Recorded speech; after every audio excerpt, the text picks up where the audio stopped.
이 사람과 서로 눈을 마주쳤으면 인사를 이제 이쁘게 인사를 하시겠습니다. 자, 존귀한 분이 오셨습니다. 네, 존귀한 분이 오셨습니다. 존귀한 분이 오셨습니다. 아멘. 네, 네, 고난 주간입니다. 아주 여기 인사를 너무 이쁘게 하시길래 설교하기 전에 좀 소개한 다음에 설교하겠습니다. 오늘 갑자기 한 10시쯤에 한 분이 이렇게 오셨어요. 교회는 이제 교회를 다니셔야겠다. 한 2년 동안 교회를 못 다니셨나 봐요. 이렇게 정말. 그리고 이쪽 내려가면 또 교회가 있으니까 그쪽 교회를 갈까 하고 내려오다가 여기 교회가 문이 열려져 있어서 이 교회를 들어왔대요. 들어오셨는데 그래서 들어오는데 내가 보니까 아예 제대로 저희들이 들어오시는 것 같아요. 그래서 여기 보니까 옛날에 순복음교회에서 신앙생활을 하다가 이제 아들도 신앙생활 잘하고 그리고 아내 되신 분도 먼저 가서 좋으면 나 데리고 가. 그러시고 먼저 오셨다고 그래요. 근데 제가 보니까 오랫동안 내가 보니까 성령 받고 신앙 체험도 하신 것 같은데 내가 우리 저기 집사님이라고 얘기를 할게요. 집사님 보니까 신학도 했어요. 그런데 여기서 목회자로 지내면 이제는 안 됩니다. 나이가 저랑 보다 많으시니까 그냥 집사님으로 신앙생활 하시면 잘할 것 같아서 그렇게 하시니까 그렇죠. 그런 거예요. 근데 저는 제 주변에 제 친구 중에서도 이렇게 지금 안수 집사로 신앙생활 잘하는 분들이 있어요. 저랑 신학교 동기인데. 내가 보니까 내 친구들 중에 그런 친구들이 있어서 그런 생각이 들더라고요. 그래서 이제 잘해야 돼요. 여기가 마지막일 수도 있어요. 신앙생활 잘 해놨다가 이쁘게 신앙생활 하다가 주님 앞에 가셔야 돼요. 할렐루야. 네. 그래서 성함은 신의철 집사님이시고요. 저희 어머님이 신씨건데 평상신이신데 현자 돌림인데 여기 철자 돌림이에요. 저랑 또 같은 학력이더라고요. 저는 우리 엄마 쪽으로 볼 때. 그래서 아유 반가워서 오셨는데 잠깐 일어나세요. 그냥 박수 한번 크게 한 다음에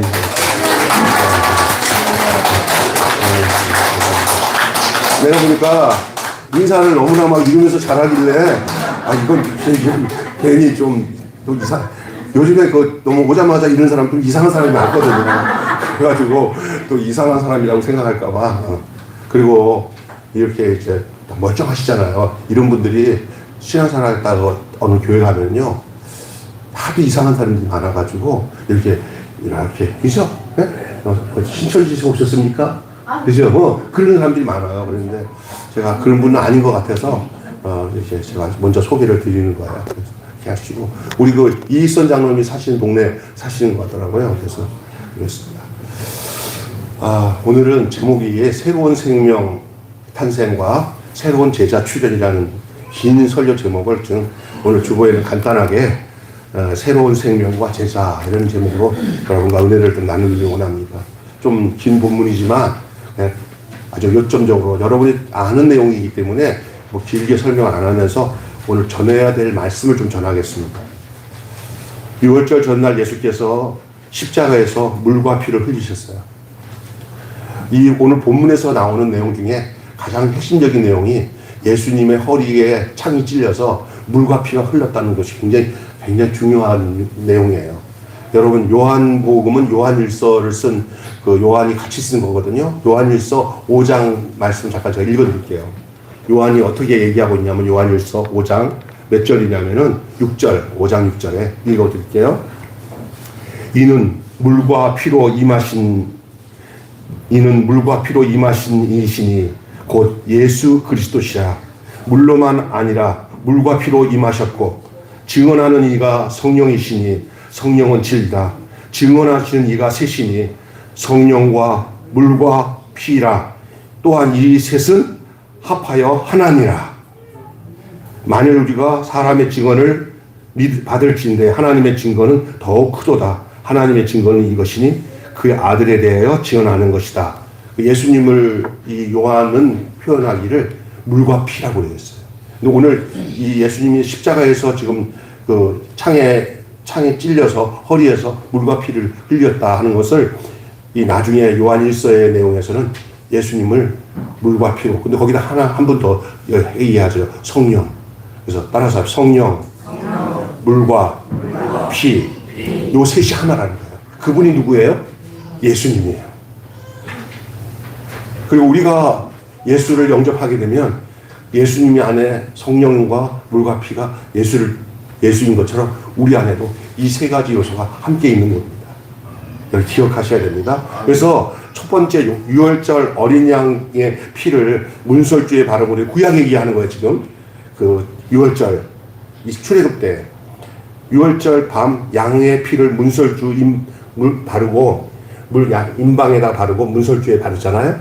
그러면 그 죽은 양이 죽은 양에서 죽어서 피 흘린 그 피가 문설주랑 임방에 바른 그 집에는 죽음의 천사가 왔다가 그 집을 뛰어넘어요. 그걸 유월이라고 그래요. 유월. 그래서 애굽의 가족의 첫째 아들들 뭐 짐승의 첫째가 다 죽는데 그 문설주 임방에 피를 뿌리는 가정은 어느 누구도 죽지 않고 그게 죽음의 천사가 넘어가요. 유월에. 그것을 유월절이라고 하는 거예요. 그런데 그렇게 지나간 것처럼 이제 그때는 양의 피가 그 가정의 죽음을 다 면하고 그 가정에 생명을 준 것처럼 이제 그 유월절의 어린 양이 되신 예수 그리스도의 십자가에 흘리신 물과 피가 우리 안에 흘려주심으로 우리가 죽음 가운데서 영원한 생명을 선물로 주셨다는 말씀입니다. 아멘. 이제 우리가 허리를 동여매고 이제 그 후에 이스라엘 백성들이 유월절을 맞이하고 난 뒤부터는 이제 그들이 허리를 동여매고 애굽을 향하여서 뒤로 하고 이제는 홍해를 건너 광야를 가면서 약속의 땅에 이르게 된 거예요. 이게 진짜 중요한 것이죠. 십자가를 통과하지 않고 또 십자가에서 흘리신 물과 피의 그 놀라우신 주의 생명을 경험하지 않고는 참다운 신앙생활이나 약속의 땅을 향해 갈 수가 없는 겁니다. 여러분이 믿음 생활 한다는 것은요, 그냥 보기 좋게 그냥 종교 생활하는 게 아닙니다. 이제 이스라엘 백성들에게 하나님이 약속의 그 땅을 향하여서 이스라엘 백성을 인도하시듯이 오늘도 우리도 주께서 십자가에서 우리를 구속하시고 우리를 이끌고 이제 우리의 남은 생애가 끝날 때까지 이 땅에서 하나님 나라를 누리며 진정 가야 할 저 천국으로 우리를 인도하시는 줄 믿으시기를 바랍니다. 자, 그래서 먼저 물과 피에 대한 얘기를 조금 더 할게요. 이 물과 피가 바로 새로운 생명의 탄생을 말하고 있는 거예요.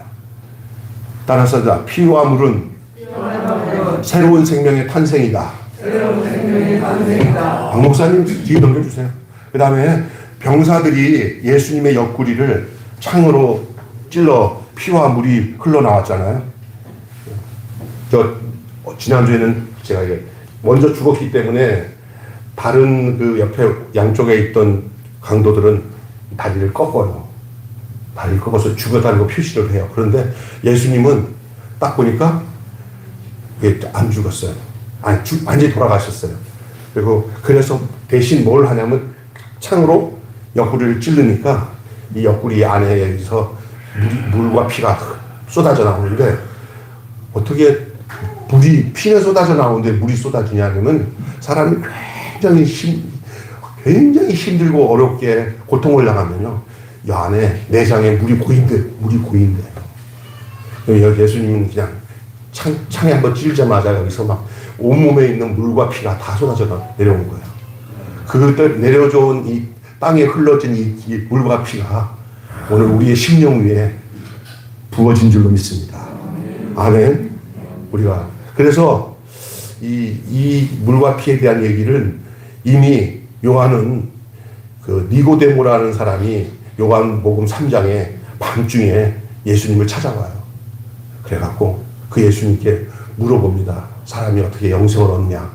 라고 니고데모라는 굉장히 좀 배운 사람이고 그리고 순전한 사람이에요. 그래서 밤늦게라도 예수님이 찾아와서 예수님한테 물어볼 정도로 오늘따라도 나와요. 이 니고데모가 이렇게 물어봐요. 그 요한복음 몇 장에 나오는 거죠? 요한복음 3장이에요. 그래서 예수님이 그 사람에게 니고데모에게 한 말이 있어요. 사람이 거듭나니까 내가 어떻게 우리가 거듭납니까? 영생을 얻고 거듭납니까? 그랬더니 예수님께서 물과 피로 거듭나야 된다고 했어요. 물과 피로. 여러분 우리도 똑같아요. 제가 신학교 들어가서 우리 교단에서 보면은 중생 신유 재림 중생 성결 신유 재림 사중복음 공부했을 때 돌아가시는 김웅조 목사님한테 직접 배웠는데 우리가 다 거듭날 때 물과 피로 거듭나는 것에 대해서 물이 뭐고 그다음에 성령으로 난다는 게 또 물로 난다는 게 뭔가 쭉 설명해요. 그런데 그 물과 성령으로 거듭나야 예수님이 직접 하신 말씀이에요. 하나님 나라에 들어갈 수 있다. 이것은 니고데모에게만 해당되는 말일까요? 오늘 저와 여러분도 물과 피로서 거듭나야 하나님 나라에 들어갈 수 있습니다. 물과 피로. 근데 그 물과 피로 임하신 분이 누구예요? 그 예수님이잖아요. 그러면 예수님을 내가 영접하는 게 곧 뭐죠? 하나님 나라가 내 안에 임하는 거예요. 여러분, 주님과 함께 사는 게 하나님 나라예요. 하나님 나라가 여기 있다 저기 있다 못하니 하나님 나라가 너희 안에 있다고 하는 것은 뭐냐? 예수님을 영접하는 사람 안에 하나님 나라가 임하고 하나님 나라가 시작되는 거예요. 죽어서 천국 가는 것도 맞지만 그 천국 가는 것만 믿으면 우리가 정리가 안 돼요. 예수님의 오심이 하늘나라의 하나님 나라가 시작이 된 것인 줄 믿으시길 바랍니다. 그리고 그분의 성분이 뭐야? 물과 피예요. 그리고 그 물과 피가 어디에 임하게 되냐? 우리 안에 임하게 됩니다. 물과 성령으로 거듭나야 된다고 했어요. 누가 하신 말씀이냐? 예수님이 하신 말씀이에요. 요한복음 3장에. 그래야 하나님 나라에 들어갈 수 있다. 거듭나는 사람은 물과 피로 거듭난다. 이 두 가지 액체가 다 어떤 기능을 갖고 있냐면은 죄를 씻는 기능을 가지고 있어요. 이 물과 피는 뭐와 가게 되느냐면 나의 죄를 씻기는 예수의 피밖에 없네요. 물 가지고 날 씻든지 불 가지고 태우든지 다 뭐에 대한 문제냐? 죄 사함 받고 정결하게 되지 않으면 하나님 나라 갈 수 없어요. 예수님이 이 땅에 오신 것은 우리의 죄 문제를 해결하기 위해서, 죄의 문제를 담당하기 위해서, 해결하기 위해서 오신 것인 줄 믿으시기 바랍니다.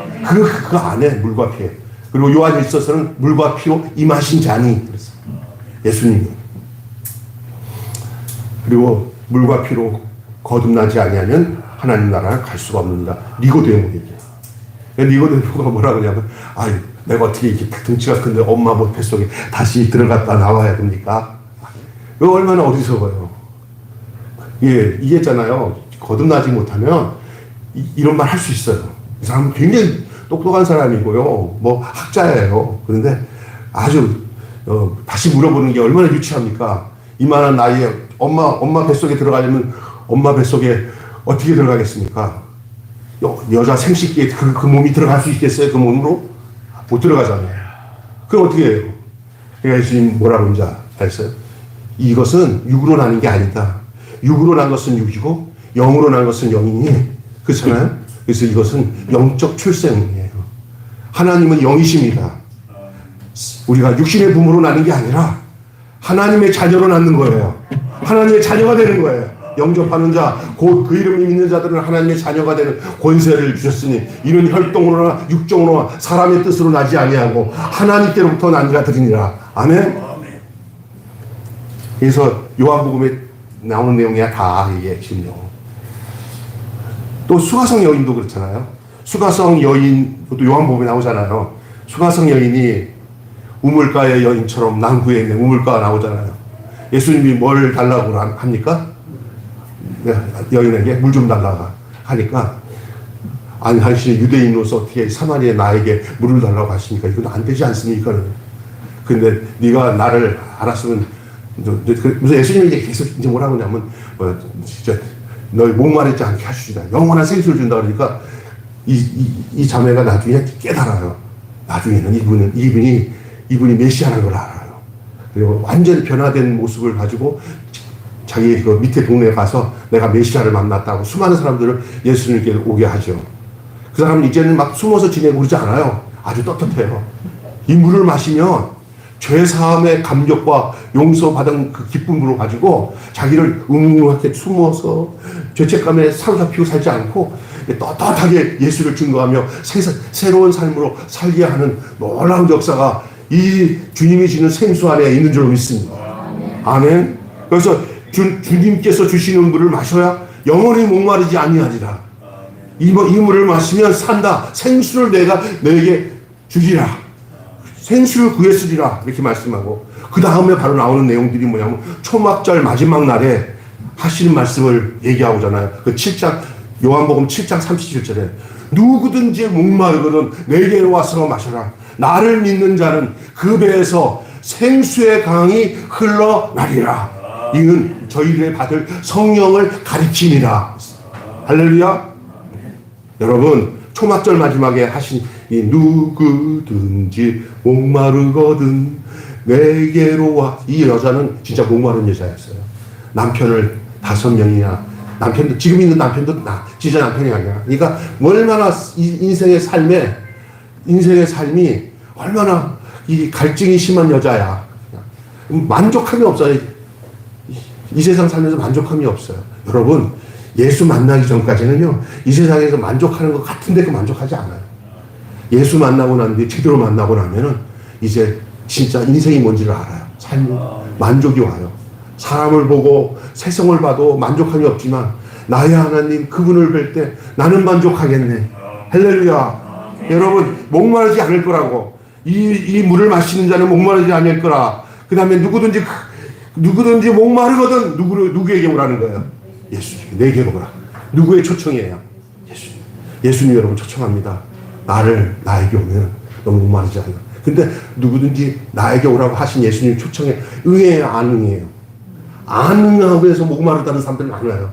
응하시면 주님 거짓말 안 하시고 여러분의 모든 그 갈증을 완전하게 생명수로 목마르지 않도록 주님이 인도하시는 줄 믿습니다. 아멘. 아멘. 그게 물에 대한 얘기를 좀 하는 건데, 아담 옆구리에서 뭐를 뗐어요. 이 물과 피가 어디서 흘러나오냐면 옆구리를 찔렀더니 거기서 그냥 그 생명의 피가 흘러나오기 시작한 거예요. 내가 저번에 거기에서 옆구리를 찔렀던 그 병사들이 나중에 진실로 하나님의 아들이었다라고 고백을 해요. 예수님의 피가, 예수님의 물이 흘러서 자기에게 접촉한 사람 치고 변화되지 않는 사람이 없어요. 오늘 설교 중에, 말씀을 듣는 중에 지금 그 피가, 그 생명이 여러분에게 뿌려지고 있는 줄로 믿습니다. 아멘. 믿음으로 받으시는 사람들에게는 그 피가 2000년이 지나가도 그대로 지금 여기서 진행되고 있어요. 그게 살려서 예배 드리는 가운데 그 피의 피뿌림이 이 시공간을 초월해서 역사를 하는 거예요. 예배 현장이 그렇게 중요한 거예요. 말씀을 듣는 현장에 성령님께서 그 물과 피를 뿌려서 내 안에 믿음을 갖게 하시고 그 생명을 얻게 하시는 줄 믿습니다. 아멘. 시공간을 초월해요. 여러분 옆구리를 찔렀다는 얘기가 나오죠? 근데 이 옆구리에서 생명이 나왔어요. 아담에게 누가 나왔어요? 하와가 나왔어요. 옆구리에서 갈빗대를, 옆구리에서 갈빗대를 빼려면 옆구리 찢어야 돼, 안 찢어야 돼요? 그럼 피가 흘릴까 안 흘릴 거예요?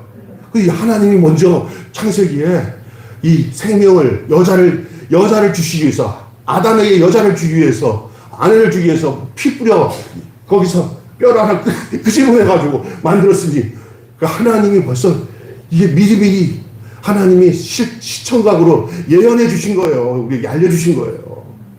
예수님이 내가 창을 갖고 옆구리 딱 찔러서 물과 피가 딱 흐를 때 그 물과 피가 바로 교회인 바로 저와 여러분이고, 누구예요? 바로 하와였어. 하와. 아담에게는 하와였지만 예수님께서 물과 피가 탁 쏟아질 때 교회가 흘러나온 거예요. 생명의 교회가. 저와 여러분이 거기서 흘러나온 거예요. 있습니까?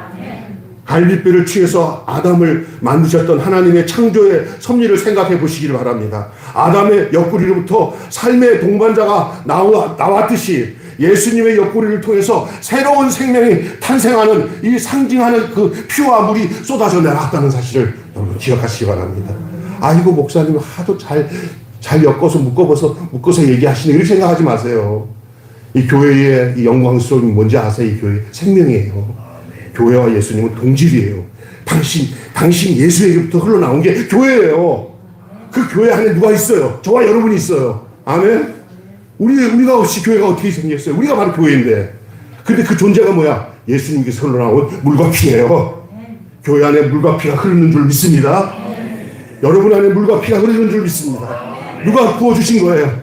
예수님이 생명으로 물을 부어주시고 생명을 부어주시죠. 옆구리를 찔러서 그 갈빗대로 교회 하와를 만들듯이 창자국에 찔린 옆구리에서 물과 피가 흘러 이렇게 새로운 창조의 역사가 일어나게 되는 거죠. 주여 믿어. 두 번째로는 아리마대 요셉에 대한 얘기 좀 하겠습니다. 오늘 본문 내용에 새로운 제자의 탄생 첫 번째 이야기예요. 새로운 제자. 여러분, 예수님의 십자가 사건은 누가 참 제자인가를 나타내는, 구분하는 리트머스 시험지와 같아요. 많은 군중들이 예수에게 예루살렘에 입성하면 로마 제국을 몰아내고 메시아 정부를 세울 것을 기대했어요. 대부분 다 그랬어요. 대부분. 바로 밑에서 따라다니는 제자들 중에 한두 명도 전부 다 그랬어요. 조금 있으면 좀만 참으면 좋은 날 온다. 이런 기대를 가지고 살았어요. 그러니까 전혀 그들의 기대는 잘못된 기대예요. 어쩌면 신앙생활 하면서 우리가 가지고 있는 기대를 가지고 신앙생활을 해요. 우리가 교회 다니니까 이럴 거야. 이게 헛된 기대일 가능성이 높아요. 성경에서 주님이 말씀하고 있는 기대를 찾아내시길 바랍니다. 그것을 품으셔야 돼요. 그래야 진짜 제자예요. 잘 아셔야 됩니다. 이 땅에서 예수 믿으면 부자 되고 잘 되고 잘 산다. 요것을 자기 가운데 딱 각인시켜서 줄을 쫓는 것이 줄을 쫓는 게 아니라 자기가 가는 길에 줄을 이용하기 위한 줄을 쫓는 쫓음이에요. 정신 차리세요. 이거 정신 차려야 됩니다. 근데 많은 사람들이 너 예수 믿느냐? 나 교회 다니면서 축복받으려고 하지. 이미 예수 믿은 게 축복이에요. 그리고 그것들은 뭐냐? 우리가 어떻게 살다 보면은 우리보다 세상 예수 안 믿는 사람들이 우리가 생각하는 기준에서 얻으려고 하는 축복을 우리보다 더 많이 받는 경우도 많아. 불교 믿고 점치고 세상을 따라가는 사람들이 더 내가 생각하고 나는 저기 복인 줄 알았더니 교회 다녀도 이런 거 없는데 저는 교회도 한다도 잘 되네. 이런 것들이 한두 가지인 줄 알았어요. 그러니까 뭔가 여러분 정리를 해야 돼. 정리를. 내가 믿는 생활을 내가 어떻게 지금 쫓고 있는지를 아셔야 돼요. 진짜 예수님이 원하시는 그 길을 지금 내가 믿고 가는지 아니면 예수를 이용해서 내 복 취하기 위해서 예수를 이용하고 믿고 있는지 잘못하면 큰일 나요. 당시 예수님 따랐던 제자들 얼마나 열심히 주님 따르면서 열심히 일하면서 조금만 기다리면 저기 예루살렘 들어가고 예수님이 왕이 되면 나는 좌의정 너는 우의정 너는 무슨 장관 그 생각 속에 가득 차 있었어요. 다들. 그런데 예수님은 그들을 보면서 나는 죽으러 간다서 하나님의 계획과 제자들이 가지고 있던 계획과는 전혀 달라요. 동상이몽이에요. 예수님은 그러면서도 불구하고 그들 상태에도 그들을 끌고 가요. 왜냐하면 나중에 성령님 오시고 자기가 죽고 부활하고 성령이 오시면 저들 속에 성령이 들어가면은 모든 것들을 잘못 알았던 것들을 가르쳐 주는 것은 사람이 안 돼요. 성령님이 하셔요. 저도 있잖아요. 나이 60 넘어서 성경을 보다가 많은 것을 새롭게 느꼈던 게 많은 게 뭐냐면 내가 잘못 방향을 잡고 목회도 하고 성도들 가르쳤던 부분들이 막 드러나더라고요. 너무너무 미안한 거야, 성도들한테. 지금 와서 생각하니까. 나 자신에게도 요즘에 와서 내가 언제까지 난 가면 갈수록 더 깊어지기를 원한다. 내 마음이 원하는 것, 내가 가는 길이 무엇인지 네가 제대로 알고 목회를 하고 있냐? 성도들을 그렇게 인도하고 있느냐? 성도들도 그렇게 살도록 하고 있느냐? 많은 군중들이 예수님이 입성하면 로마 정부 다 쫓아내고 거기서 새로운 왕국을 만들 거라고 생각해요. 그게 그들이 가지고 있던 메시아 사상이에요. 그래서 권력도 갖고 성공하고 예수를 그렇게 해서 추종한 거예요. 근데 오늘날 이렇게 보면요. 그 나라를 사랑하는 거나 애국하는 걸 보면은 그건 좋아. 방향을 잘 잡았다고 생각하는데 뒷부분에 보면은 예수님이라면 어떨까 하는 생각을 하다 보니까 나도 거기 말려드는 그게 있더라고요. 잘못된 계몽. 그래서 오래되니까 예수님이라면 어떨까? 막 이번에는 헌금 좀 많이 내세요. 그 목사님을 봐서라도 헌금 많이 내세요. 이번에는 와 텔레비 나오더라고. 아니 저 사람들이 지금 뭐 하는 거야 지금? 또 들어보니까 그쪽에서 일하는 몸의 목사님이 그러는데 막 거기에 막 조직을 해가지고 다단계처럼 조직을 해가지고 움직인다는 거야. 와 나라 사랑하는 건 좋은데 이게 이런 조직이면 나중에 큰일인데 이거 정말 큰일인데 우리 예수님은 그렇게 하셨을까? 이거야. 제가 그런 생각이 들면서 참, 야, 이게 마귀의 수법이 아주 고차원적이구나. 라는 걸 알아야 돼요. 이 밀어내고 욕심이 생기면 욕심을 이게 부추겨서 만드는 사람들에게 다 넘어가요. 사기꾼이 어떤 사람을 사기치는지 아세요? 사기성에 잘 넘어갈 수 있는 마음을 가진 사람들 찾아요. 욕심 많은 사람들이 다 사기당하는 거예요. 그러니까 하나님 앞에 거룩한 열망과 바른 믿음의 초점이 쫙 정해지면 그렇게 딱 보다 보면 삐삐삐삐삐 하고 불협화음이 불어요. 아니라고. 그래서 이거 아니야. 이게 정확한 거예요. 여러분이 하나님 말씀과 성령의 인도하심을 따라 바르게 딱 세워주면 욕심 같은 게 들어와서 쫙 집어넣어도 여러분 안에 스며들지 못하고 삐 그러다. 할렐루야. 큰일 날 뻔했네. 마귀야 물러가라. 걸어가는 거예요. 욕심 부리지 말고. 다 여러분은 사기당하고 어려운다는 사람들은 자기 잘못이야. 그 사기친 사람들도 문제지만 자기 잘못이야. 자기가 그냥 조금 놓고 많이 먹으려고 하는 거 다 각자예요. 세상에 따라 삽시다. 세상에 하나님 말고는 공짜 없다. 믿습니까? 하나님 말씀 빼고는 공짜 없어요. 하나님 말씀 다 공짜야 사실. 근데 하나님 말씀 안에는 공짜인데도 불구하고 내 안에 내 자신을 드리고 싶은 그런 사랑이 내 안에 부어지기 때문에 그는 값어치를 따질 수 없는 그런 공짜예요. 할렐루야. 그러나 세상은 얼마나 공짜 없어요. 세상은요. 애누리 없어요. 그래서 어디 가서 누가 너라고 아는 사람이 와가지고 이 목사님 이거 좀 투자하면은 얼마쯤 다 나온다 그래서 또 그러니까 어떤 친구 하나가 나도 학교 난 딱 기도를 했어요. 주님, 야 이거 땡기네요. 난 노년에 좀 필요한 것도 많은데 교회에서도 사례비도 조금밖에 안 주는데 어떻게 할까? 이거 하나님 주신 기회입니까? 그랬더니 삐 소리 났어요. 네, 무슨 소리 나냐? 사기다. 난 안 했어요. 몇 달 지났어요. 난리 났어요. 거기에 뭐 어떤 사람은 5천만 원 나갔다, 뭐 3천만 원 나갔다. 난 그래도 1,000만 원밖에 안 했어. 그런데 나는 한 푼도 거기다가 사인도 안 하고 아무것도 안 했어요. 나는 괜찮았어요. 근데 내가 잘나서 된 게 아니라 삑 소리가. 할렐루야. 여러분 인생 살아가는 동안에 성령이 주시는 삑 소리가 여러분 늘 있기를 주님으로 축원합니다. 주님 뜻을 알면요 그게 걸려요. 다 제 캐논이라. 지금 그 당시 예수님 따라다니는 사람들은 전부 다 헛된 것에 하나님의 목적과 뜻에 안 맞는 거예요. 하나님은 예수님을 보내셨을 때 예수님 그렇다고 말 안 하셨나요? 수시제로 인자가 십자가에서 죽었고 이제 3일 만에 부활된다는 얘기를 때마다 하셨는데도 저들은 소의 경외를 끼었어요. 자기의 목적이 너무 뚜렷해지면 하나님 말씀에 안 들어가. 여러분이 요구하고 추구하는 것이 너무 강렬하면 하나님 말씀이 들어와도 안 들어가. 왜? 자기가 추구하는 게 너무 강하면 그것들은 그냥 흘려내버리려고 하는 그 습성이 인간에게 있어요. 여러분의 안에 있는 여러분의 자아, 여러분의 계획, 여러분이 추구했던 것들을 일단은 말씀 앞에 다 내려놔야 그 말씀이 여러분에게 들어오는 줄 믿습니다. 아멘. 똑똑한 척 하지 말라는 얘기예요. 자, 그 다음에 여러분 여기 이 아리마대 요셉에 대한 얘기를 하다가 말씀인데 아리마대 요셉은 굉장히 높은 사람입니다. 이 사람이 어떻게 하면 평상시 때는 자기가 국회의원 정도 되는 사람이고 아리마대 요셉이 예수님 가까이 하면은 그 사회 속에서 술렁술렁 거려요. 야 아리마대비? 그러면 그 사회 속에서 예수님과 가까이 하면 요즘 말하면 이단과 가까이 하는 건 똑같은 거거든요.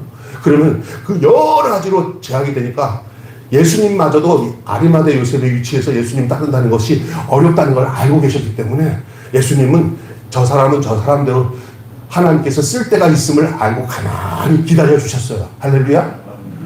그래서 저도 사람마다 그렇더라고요. 어떤 사람은 어떨 때 하나님이 쓰시니까 그걸 나와 어떤 사람은 12제자들이 왜 아리마대는 왜 예수님 우리랑 똑같이 이렇게 안 하세요? 그러면 골치 아픈 거예요. 너는 너만 잘하면 돼. 하나님은 아리마대 요셉이 꼭 할 일, 너희들이 할 수 없을 때 할 일을 하나님이 다 계획하신 거예요. 그게 뭐냐면요, 아리마대만 할 수 있는 거예요. 예수님이 죽으신 다음에 다 도망갔어요. 막 그냥 날고 긴다고 하는 제자들 중에 예수님께 남아있는 놈이 없었어요. 다 도망갔어요. 그런데 그러면 얼마나 비참합니까? 근데 하나님이 그동안 자기 위치 때문에 숨어 있어서 아무것도 못하던 아리마대이 다른 제자들이 아무도 못하고 없는 시점에 그때서야 자기가 자기의 신분을 드러내요. 내가 예수의 제자입니다. 아주 인격적으로. 그래갖고 거기에 관원들이나 예수님의 시체에 대해서 뒷마무리를 할 수 있는 사람이 아무도 없는데 그것을 할 수 있는 사람으로 누구가 하나님이 심어놨어요? 아무도 못하는 일이에요. 자기 재산도 있어야 되고 돈도 있어야 돼. 아리마대이 그때서야 커밍아웃해요. 내가 기독교인이다. 내가 예수를 따르는 제자다. 그때서야. 이 아리마대마저도 그냥 주님 모른다고 등졌으면 우리 예수님 길바닥에서 그냥 저기 늑대의 밥이 되고 그냥 없어졌을 거야. 아마. 시체 누가 거두어요? 시체는. 그 아리마대이 자기가 쓰려고 했던 부자의 묘실 그걸 예수님의 그 무덤으로 드리고. 에? 이 무덤 예식이 얼마나 중요한지 아세요? 살았을 때 중요하지만 이 무덤이 이거 굉장히 중요한 거예요. 그 부자의 묘실에 예수님이 그 동굴에 무덤 동굴에 거기다가 염하는 과정도 세마포로 다 해가지고 정성을 다해서 예수님의 장례를 치를 수 있는 그 일을 하나님께서 이 숨은 제자 아리마대를 하나님 택하셔요. 십자가의 역사가 일어난 다음부터 나타난 현상이었어요. 다른 제자들은 다 뿔뿔이 흩어졌지만 이 십자가에 죽은 예수가 딱 되고 난데 예수님에 대한 아리마대의 마음이 미안한 거기도 있을 수도 있을 거예요. 내가 예수님 살아있을 때 좀 더 열심히 따라갔어야 되는데 돌아가신다면 내가 어떻게 해야 되나. 또 이런 자기 재산을 다 바쳐서 한 것은 또한 뭐냐면 그 성경 예언을 성취하기 위해서 했을지 안 했을지는 모르겠지만 그 아리마대 요셉으로서는 자기가 예수님을 사랑한다는 표현을 그때야 자기가 하게 되었어요. 이게 숨은 제자의 출현이에요. 오늘 하나님은 다양한 방법으로 우리를 부르셔요. 어떤 사람은 시점이 다를 수 있어요.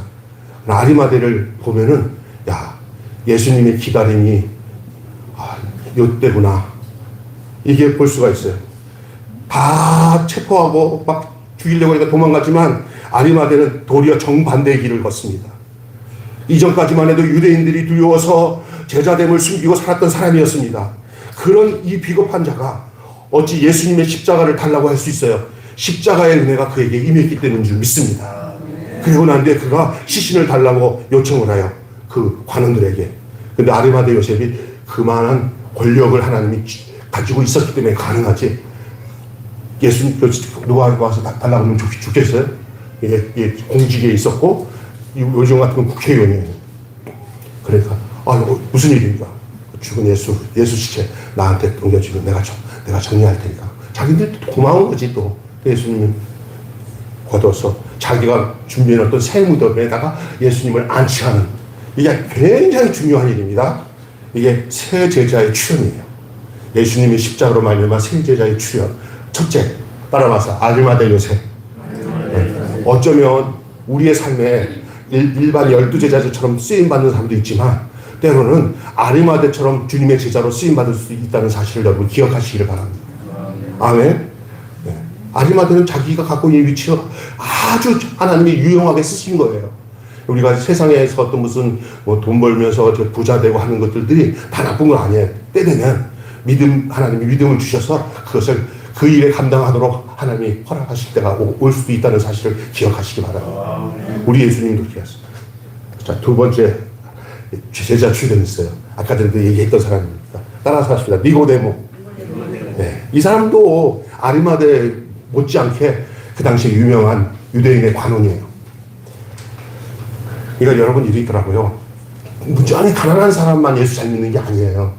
하나님이 자신의 제자를 삼기 위해서 때로는 그때 필요한 사람들을 하나님이 세워주세요. 제가 군대에 가보니까 진짜 믿음 좋은 내가 사단장을 본 적이 있어요. 딱 가서 예배를 드리는데 내가 군종병이었는데 그 이전에 왔던 사단장은 뭐 자기 자리에다가 푹신푹신한 소파 의자에 거기 앉아가지고 다 앉았어요. 아니 예배당에서도 저기 무슨 사단장이 특별 좌석을 만들어 놓고 앉아있어. 난 이상하다라고 그 생각했는데 그 다음에 오신 그 사단장이 가슴 아프다고 이렇게 두드리더니 없애라고 똑같이 하라고 똑같이. 근데 어느 날 그 자기에 신병 하나가 먼저 딱 앉아서 그때 사단장 자리하고 그랬더니 사단장이 그게 앉아. 그 뒤로 가갖고 쭉 이렇게 저 불편한 자리에 새 자리에 앉았어. 막 애들이 난리치니까 사단장이 나가면서 그 친구 그 친구 그 선배들이 욕할까봐 막 때리고 할까봐 그 부관들이 뭐라고 할까봐 걔를 다 손잡고 같이 밖으로 나갔던 손잡고 하면서 다정하게 얘기하니까 아무도 그걸 얘기하고 부관 불러가지고 얘 속적이 고참들이 뭐라고 못하겠죠. 오늘 교회 처음 나온 것 같은데 이게 신병인데 그래서 이렇게 아버지처럼 이렇게 안아주다. 야, 그분 참 멋있더라고요. 할렐루야. 그리고 끝나고 났는데 식사를 하는데도 자기의 신병들이나 병사들이 앉는데 상승돼서 이 별 4개짜리가 별 3개, 2개짜리죠, 사단장이. 별 2개죠, 사단장이. 별 2개인가 3개인가 2개. 같이 식하는가 뭐 앉아가지고 아무도 앉지 않고 새로워갖고 그냥 훈련병으로 다 입대한 애들 있는데 앉아가지고 이렇게 식사를 하고 그러는데 내가 물어봤어요. 존조병이가 저렇게 하셔서 늘 그랬더니 어느 부대를 갔든지 저렇게 이렇게 연대장인데도 얼마나 아름답습니까? 몸에 밴 거예요. 우리가 그렇게 사는 게 그게 굉장히 이렇게 그리스도인이 높아졌을 때 그 나 자신의 그 예수님의 모습들을 드러낼 때 얼마나 향기롭습니까? 할렐루야. 네, 그게 참 중요한 거예요. 여기 보세요.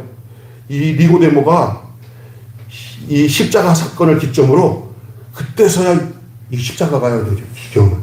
여러분 개인에게 십자가의 사건은 이게 그가 목도하게 되면은 그 무지에서 벗어나요. 어떤 목사님한테 그러더라고요. 목사님이 개인적으로 십자가는 어땠습니까? 나의 영적 무지에서 벗어나는 게 내가 십자가의 은혜를 깨달았을 때야. 그러더라고요. 다른 어떤 장로님들도 다 그래. 십자가에 대한 무지가 깨달아요. 제가 시골에서 목회할 때 그때 나보다 2살 적은 그 차성열 집사 65년생 친구인데 뭐를 하냐면은 농협에 가서 단말기 붙여주는 그 일을 하는 청년이 나랑 만나고 제가 전도했는데 이 친구가 십자가 예수꾼 만들기라는 그 성경 공부 시리즈가 있어요. 그게 방송으로 나왔어요. 방송. 근데 그때는 십자가에 대한 내용들을 계속 성경 공부하는데 그거 틀고 다녔대요. 틀고 다니다가 그 대천 쪽으로 차를 끌고 가는데 그 말씀 듣다가 너무 이 십자가를 깨달음이 너무 커갖고 그냥 엎어져가지고 차를 옆에다가 세워놓고는 1시간, 2시간 동안 핸들 잡고 엉엉 울었다는 거예요. 나한테 얘기하는 거예요. 이거 그냥 이야기로 끝나는 십자가가 아니라 그 십자가 그 내용이 내 안에 들어와야 되는 거예요. 그 후부터 이 친구가 제자훈련 마지막 코스에 그 유언장 쓰는데 재산 분배하는데 아주 정직하게 재산 분배를 다 하더라고요. 근데 나한테 교회다가 바친다는 건 없더라. 그냥 자기 동생 형제들 뭐 상관없어요. 뭐 약간 이상하다 그랬는데 거기다 급하니까 그랬는지 몰라도 그런데 그런 걸 하는데 이 친구가 그게 십자가를 만난다. 나는 그때 그래서 이 십자가 오늘 여기 그런 거와 똑같이 여기 니고데모가 전혀 엉뚱한 소리만 하던 이 니고데모 하나님이 세상을 이처럼 사랑하사 독생자를 주셨으니 이거 누구든지 저를 믿으면 멸망치 않고 요한복음 3장 16절도 예수님 니고데모에게 한 말이에요. 알아요? 근데 니고데모는 정말 예수님이 지옥 같은 말씀을 해줬는데 그 열매가 언제 맺었냐? 예수님이 십자가에 죽은 사건을 통해서 예수 죽었다는 걸 알고 난 뒤에 다른 사람들 같으면 도로 실망하고 아유 끝났네 이랬지만 이 니고데모랑 아리마대 요셉은 전혀 다른 반응을 가지고 있어요. 이상하죠? 이 십자가의 역설적인 진리예요. 그래가지고 이 영적 무지가 벗어나는 것은 십자가와 내가 결합이 될 때 영적 무지에서 벗어나는 줄 믿습니다. 십자가의 도는 멸망하는 자들에게 미련하는 것이요 구원을 얻는 우리들에게는 하나님의 능력이기 때문에. 그래서 자기의 정체성에서 커밍하는 거예요. 그러면서 내가 예수님도 죽었는데 죽음 앞에 내가 뭘 못하겠냐. 나 예수 믿는다. 죽은 다음에 예수 믿는다고 고백하면서 그때 서둘러서 뭐하냐. 자기가 악잡던 모든 몰약, 침향, 엄청난 것들을 예수님이 장사드리는 데다가 예수님이 시키다가 쏟아붓는 거예요. 다. 오늘 그게 나와요. 엄청난 양의 향료를 아낌없이 쏟아부어요. 내가 살아서 무슨 의미가 있냐. 예수님이 죽으시면서 저들이 영생을 발견한 거예요. 구원을 발견한 거예요. 시각이 열린 거예요. 이렇게 고통, 고난, 역경 속에서 사람은 변화되는데 반대의 얘기를 하나 하고 마치겠고요. 도리어 세상에서 예수를 통해서 영광을 얻는 그곳에서 변화가 드러나기커녕 더 부패합니다. 만약에 예수님이 십자가 죽는 사건이 아닌 이스라엘 왕이 되는 사건이 나타났으면 그 뒤는 안 봐도 뻔해요. 권력 전쟁, 다툼 치열하게 나타날 것이고 그 제자들의 모습은 진짜 치졸할 거예요. 아이고 진짜 내가 봐도 안 봐도 뻔해. 한 예로 콘스탄티 대제라고 하는 황제가 기독교를 국교로 선포하고 난 이후에 이제는 사람들이 핍박이 끝났다. 이제는 자기들이 출세하려면 무조건 기독교로 규율하고 기독교로 들어가야 이제 모든 관직도 얻고 하는 그런 정말 꿈에 말하던 시절이 찾아왔어요. 우리 볼 때는 야 그동안 고생했다. 그래서 저는 좋은 일이 생겼다. 그게 아니야. 마귀의 수장기였어요. 기독교는요 세상에서 잘 되는 데서 기독교가 자라나는 게 아니라 핍박받고 고난받는 데서 진짜 기독교가 자라나고 십자가 안에서 기독교가 생성되는 줄을 믿습니다. 아멘. 그 콘스탄티 대제가 313년이죠. 주후 그냥 밀라도 칙령으로 기독교를 선포한 거예요. 그러니까 로마 전체가 전부 다 기독교, 서로 다 기독교, 모두 다 사제가 되겠다고 들어오면서 완전히 그냥 꿈에 그리던 시절이 온 거예요. 어느 목사님은 이 대한민국을 전부 기독교 국가로 만드는 것이 하나님의 뜻이다. 마귀예요. 절대 그렇게 될 수가 없어요. 그런 식으로 마귀 나는 하나님 나라가 이루어지는 거 아니에요. 하나님 나라는 점진적으로 속에서 모르게 임하게 되는 줄로 믿습니다. 아멘. 이 나라를 대한민국을 뭐 기독청을 만들어서 여기 하나님 나라 국가를 만든다. 이거 다 가짜입니다. 이거 사탄적인 겁니다. 하나님의 나라는 숨어서 모르게 누룩처럼 번져나가는 거예요. 여러분 속에서, 제 속에서, 일터에서, 핍박 속에서 자라나는 게 기독교예요.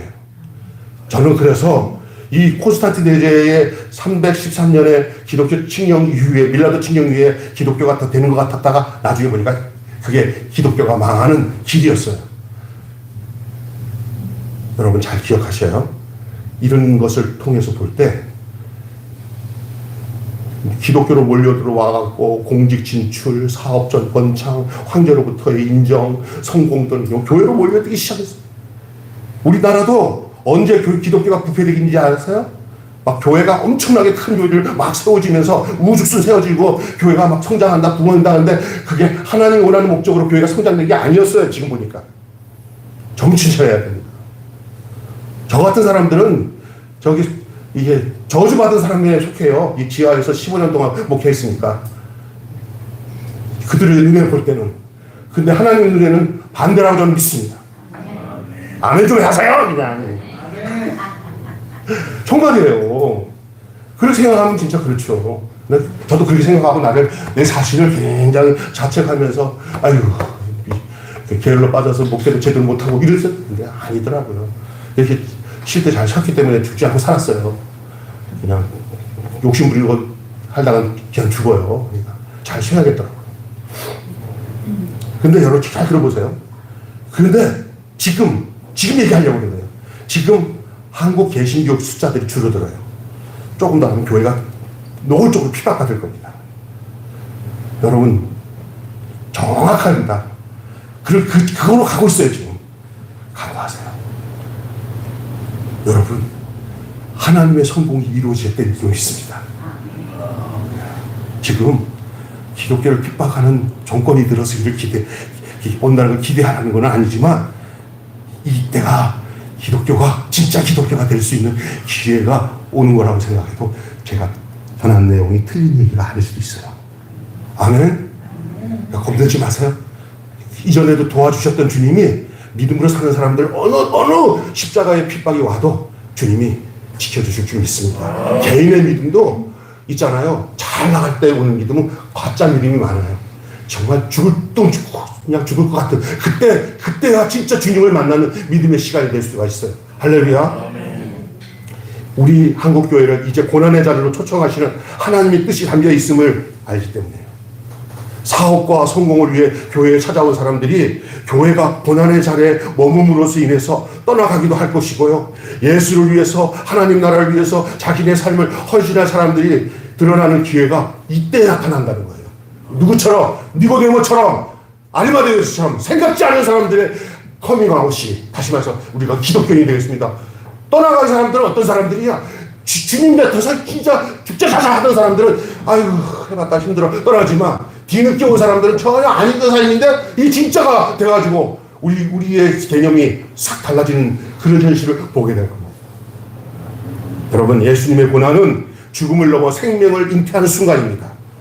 나와 가정, 교회, 생명의 탄생을 위한 고난, 해산의 수고로 어떤 일을 할 수가 있을까요? 예수님의 고난에 동참하는 길이 무엇이겠습니까? 장바니에가 이렇게 얘기했습니다.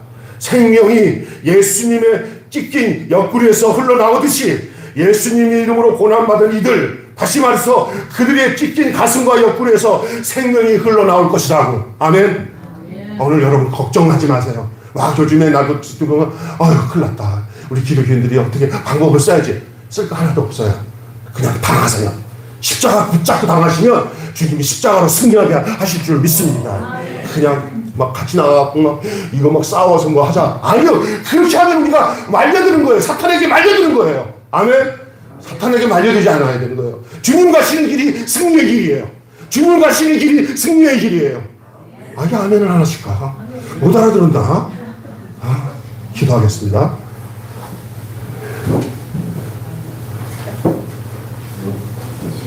기도할게요. 예수의 죽으심은 새로운 생명이 탄생하고 새로운 제자들이 출현하게 하는 원동력인 것을 믿습니다. 우리 생각으로 어떻게 니고데모가, 어떻게 아리마대 요셉이 거기서 저들이 커밍아웃하고 우리가 예수 믿는 제자입니다. 이전에는 사람 두려워서 그냥 밤늦게 찾아오든지 아니면 자기 일을 감추기 위해서 전전긍긍했던 저들이 십자가에 죽은 예수를 만나는 즉시 다른 제자들은 다 도망갔지만 이 두 제자는 예수의 죽으심을 전부 그 모든 묘실, 그 무덤, 그리고 그 나머지 뒤처리를 이 두 제자가 다 하는 모습을 보게 됩니다. 하나님, 이게 무엇을 우리에게 말씀하고 있는지를 알게 하여 주시옵소서. 오늘날도 우리가 예수님의 십자가를 경험하면, 예수님의 십자가가 나의 십자가가 되고 생명의 십자가로 내게 다가와서 십자가 안에서 내가 예수와 연합하면 우리는 어떤 고난이 도리어, 어떤 그 슬픔이, 어떤 역경이 도리어 우리에게 더 큰 믿음과 생명과 역동력을 주는 비결이 된 것을 믿습니다. 우리 주님은 언제든지 그렇게 일하셨던 것처럼 오늘도 우리를 향해서 그렇게 일하시는 주님인 것을 믿습니다.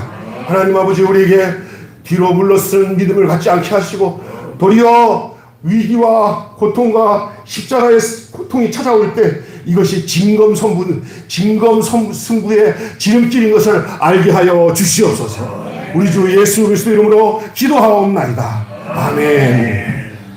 우리 이 시간에 찬송가 조금 시간이 한 5분 지나서 죄송합니다. 찬송가 154장 부르시면서 준비된 봉헌하겠습니다.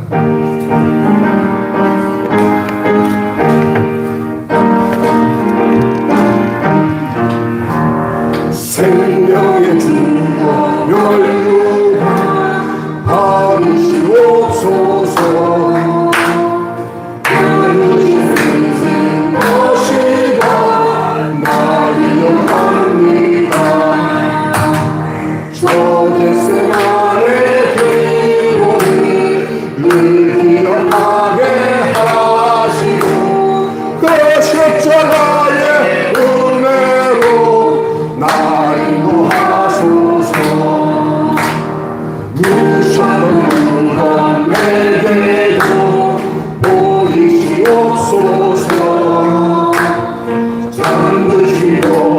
천사가 굳게 지키려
마리아처럼 향유를 붓는 심정으로 저희들이 귀한 예물을 주 앞에 드리오니 받아 주시옵시고, 이 사순절 기간을 정말 저희들이 더 주님을 깊이 묵상하며 주님 뜻 안에서 나라와 민족을 위해 기도하고 교회를 위해 기도하고 우리의 자녀들을 기도하고 우리 자신이 어떻게 하나님의 뜻과 말씀을 따라 진짜 살아가고 있는지를 되돌아볼 수 있는 귀한 기간이 되게 도와 주시옵소서.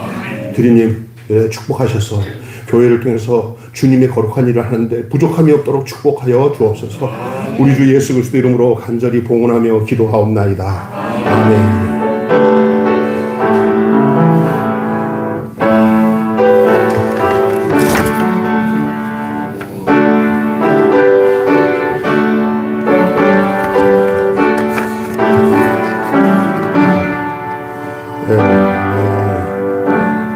의성 산불 나는 것에 대해서 어떻게 물어보는 분이 있는데, 그냥 주일날 저쪽에서 감사원금에다가 의성 산불 해가지고 혹시 헌금하실 수 있는 분들은 5,000원서부터 그 다음에 자유롭게 최대 5,000원 정도만 해도 돼요. 어려운 사람은 5,000원 이상 이렇게 해가지고 이러면서 내주시면, 저희 교회는 다른 데서 막 전화 와가지고 나한테 그쪽에 도와달라는 사람도 있는데, 저희는 교단 사회복지 그쪽에서 의성소득을 모아달라고 하니까 그쪽에다가 많은 적들 글로 보내겠습니다. 여러분 그렇게 해주시면 되겠습니다. 부활절까지 해주시면 되겠어요. 같이 할 때 해주시면 되겠고, 다 같이 일어나셔서 우리 찬양 부르고 마치겠습니다.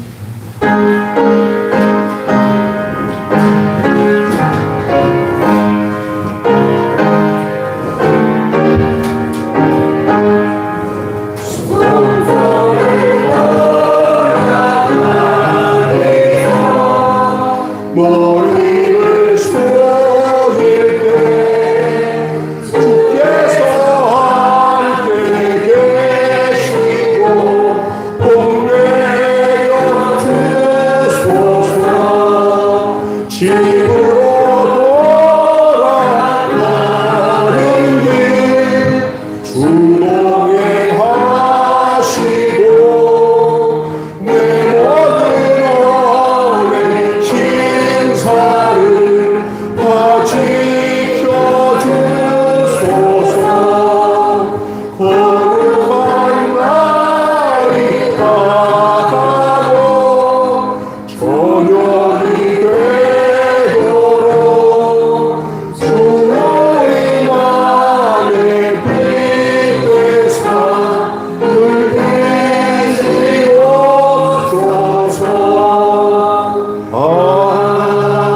아멘. 이제는 교회 머리 되신 우리 주 예수 그리스도의 은혜와 독생자 예수님을 우리를 위해서 아낌없이 내어주신 하나님 아버지의 극진하신 사랑하심과 오늘도 그 십자가 크신 은혜를 믿고 깨닫고 그 안에 하나 되게 하셔서 우리를 새롭게 주의 제자로 살도록 이끄시는 성령님의 감화 감동 교통하심이 오늘 말씀을 듣고 은혜 받고 큰 확신과 감격과 사랑으로 성전문을 나서는